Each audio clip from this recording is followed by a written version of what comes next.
Living in lower Alabama, we rarely receive snow. I spent most of my life wishing for a white Christmas. A white Christmas that never came. I have only seen snow twice in my 33 years here. I always wanted to share that with my 2 boys. I just knew that they would love to play in it.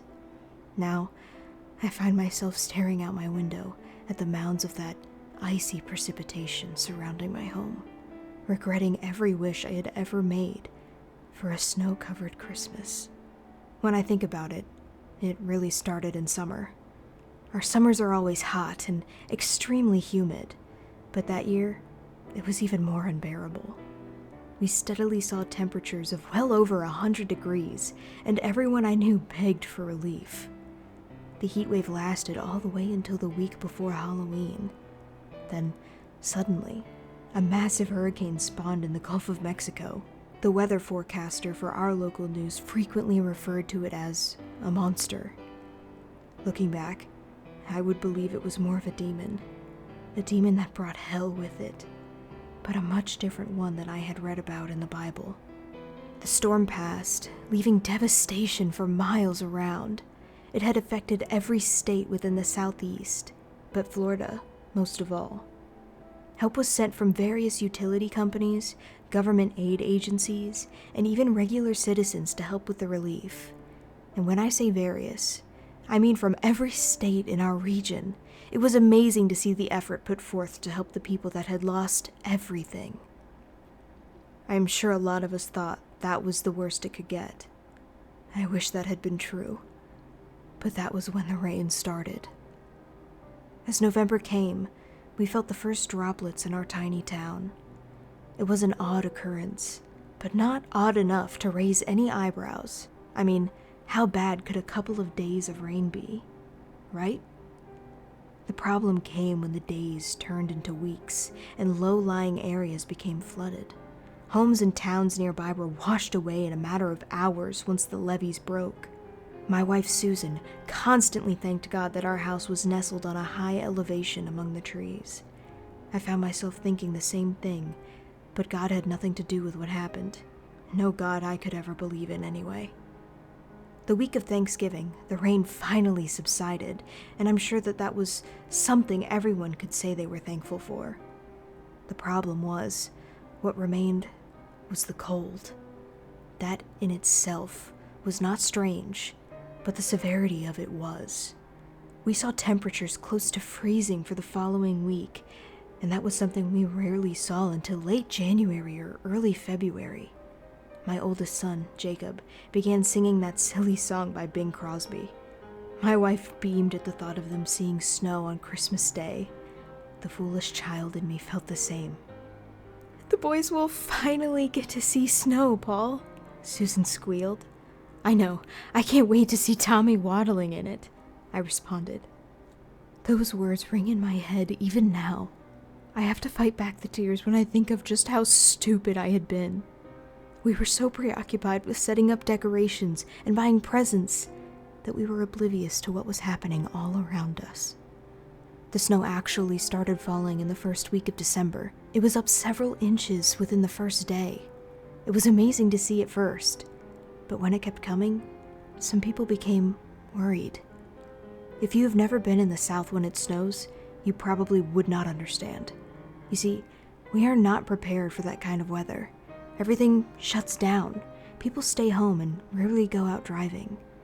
I know it sounds ridiculous to anyone else, but that is what happens. It just kept coming.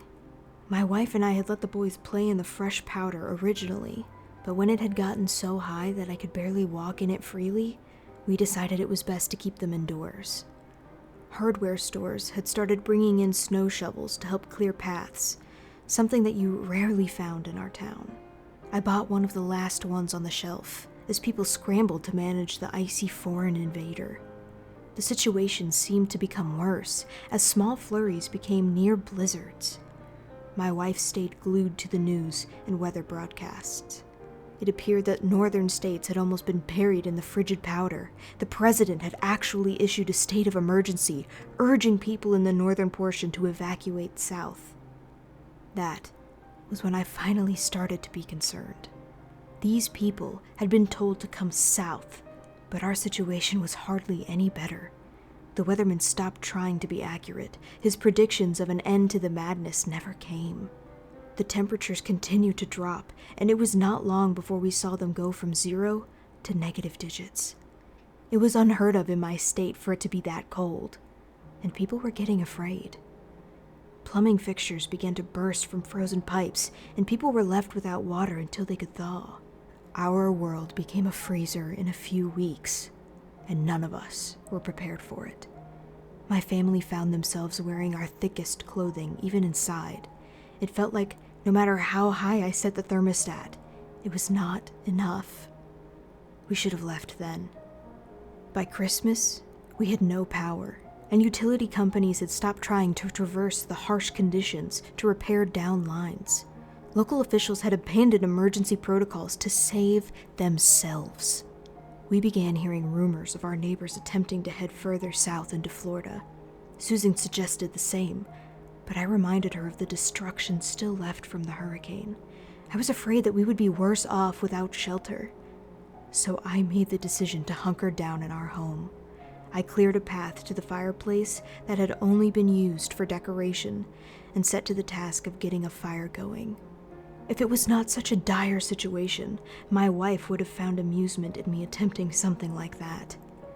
I had never even seen someone use a fireplace, let alone light one.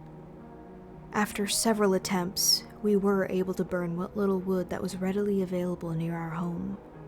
My family and I huddled around it as if it were going to save us from the fate that waited outside. The whiteness had engulfed our home. The mounds had risen above the windows, breaking some of them. I was forced to reinforce each one to keep the cold out. We sealed every crack or crevice that could possibly let out the heat and tried to remain together. My wife wrapped our children in blankets and pulled them close. The boys did not understand, and we were afraid to tell them how serious the situation was.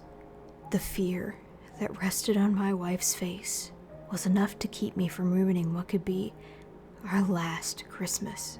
We still attempted to have a big dinner, despite our ability to effectively cook. I also learned how to cook within a fireplace for the first time. It would have been an interesting experiment if it had not been essential for our survival at the time. We gave up on the idea of turkey or ham, but we had always had a decent stock of canned food. It was a habit I picked up from my grandparents. I often wondered how they were faring during all of this, but I had my immediate family to worry about. Our world had been plunged into an endless sea of white. I even had nightmares of the stuff that Christmas Eve. My children normally woke me on Christmas morning, but when my eyes fluttered open, I assumed it was still night. The house was so dark that I could barely see my wife lying next to me. I slowly rose from my bed, still completely clothed, and nudged Susan awake. The house had become far colder than it should have been, and I immediately headed for the fireplace. The fire had gone out at some point, so I ran for the back door, pulling on my boots. My aim was to gather more wood to get the fire going again, but as soon as the door cracked open, I was pelted with a mixture of snow and ice. It stung my face, and I cursed at the door while trying to shut it again. Our home had been buried in the vicious powder, and I finally understood why no light permeated the windows. My watch read 9 o'clock, but it felt much earlier. Susan stumbled into the living room, asking what I was doing. I told her what time it was, and confusion filled her eyes. She went for the window and was greeted with what I already knew. I do not remember ever seeing her quite so afraid, and the feeling was mutual. I buried my emotions down, though, knowing I had to be strong for my family. I told her to go check on the kids while I tried to get the fire going again. She disappeared down the hall, and I made my way to the dining room. The table and chairs had been passed down through my family for generations, but I knew it would have to be sacrificed. I set to dismantling the wooden chairs first, but was stopped by the sound of my wife's scream. I rushed through the hall, listening to the awful sound echo in my ears. I could feel tears forming in my eyes, but I pushed them back as I rounded the corner. She was grasping the doorframe of our children's room. We had to put them together so that Jacob could keep an eye on Tommy. I could see her body shaking as she stared into the room. Tears rolled over her cheeks as I turned to see inside. The window of their room had given to the weight of our captor, despite my attempts at strengthening it. Snow had buried the boys in the night, and that was when I had noticed the flakes of white all over my wife's hands. Susan had attempted to uncover them, and I could see the pale blue skin of their faces huddled together in Jacob's bed. It would have been a sweet scene if it were not for their skin tone, something Susan would have taken a picture of. But this was not that scene. I pulled Susan away as I tried to hold back the sick feeling in my stomach. I felt as though I could release what little Christmas dinner I had in me on the floor at any moment. Soon her sobs subsided, but when I looked into her eyes, she simply looked numb. I had never seen her this way, and I tried to break her from this trance she seemed to be in, but she said nothing.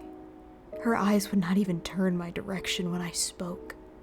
Something had broke inside Susan that morning, and I do not blame her. I sat her next to the fireplace and wrapped her in a blanket while I returned to the dining room.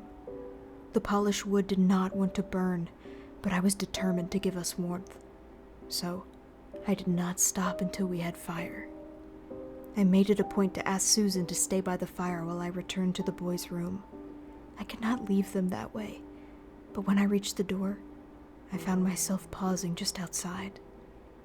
I felt the warm and salty specks across my cheeks before I even saw them. I slowly stepped inside and slid gloves over my hands. I finished clearing away the snow and noticed why they had not simply come to our room. The wood I had used to seal off the window had struck my oldest first. It left a gash near his temple that would have knocked a grown man unconscious. I could only imagine his 10-year-old body had not lasted long after. Tommy had obviously woken after. His tiny form clung to his brother like a teddy bear. I internally cursed myself for not putting them to bed with us that night, but I knew it was too late for that kind of thinking. I removed their bodies and wrapped them in blankets before placing them in the guest room. I took one final look at their tiny bedroom, a place that held so much joy previously. I imagined the two of them playing and sometimes bickering. My lips tried to curl upward, but they could not. My eyes drooped to the floor as I turned away and shut the door. I have not returned to that room since, and I doubt I will. I just returned to the living room in hopes of comforting Susan, but when I got there, the blanket was all that remained by the fire. A quick search of the house revealed that the back door had been opened and a tunnel had been formed in the frigid wall on the other side, leaving the floor inside covered in snow. I tried to follow Susan's footsteps, but eventually, they disappeared behind a solid wall of that cursed white. I could only imagine her frantically digging through it and the sound of what was above coming down upon her body. I tried to dig into it myself in search of her body, but the layer that remained was frozen solid. It was like digging my hands into cement, and I knew that Susan could not have survived it. Even if my mind did not want to believe it at the time, I found myself picking at it with tools anyway, feeling as though I had nothing left to do.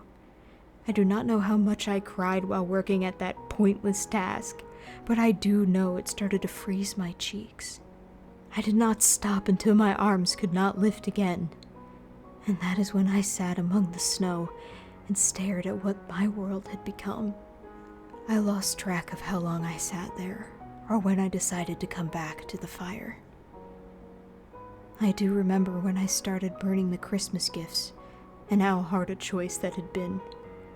I opened each one slowly, and savored the idea of the children playing with it for the first time. I could even see Susan standing over them with her camera in hand. She would be giving her biggest smile and snapping away to save each memory. She loved taking pictures, but what I had to do did not need to be captured on any sort of film. I started to feel the numbness that night. That same numbness that took over Susan earlier that day. It was as cold as the snow that surrounded me, and all I could think was this had been my fault. I should have escaped with my family when I still had the chance. I do not know if it was pride, ignorance, or both, but the guilt was too much. It consumed me and took away everything this holiday was supposed to be about. I started writing this in hopes that someone reads it. I do not know what has happened to the rest of the world, only what has happened to me. I do not know how long I can survive here. My food is running low, and I have run out of things to burn. I cannot even say for certain how long I've been here, since my watch has stopped turning, and I still cannot see the sun. I think I will try to dig myself out tomorrow, and if you do find this, no, I did not simply give up. I just wish I could have done this sooner. I'm so sorry, Susan, Jacob, and Tommy. You deserved better than this. I hope you can forgive me. Sincerely, Paul Richardson.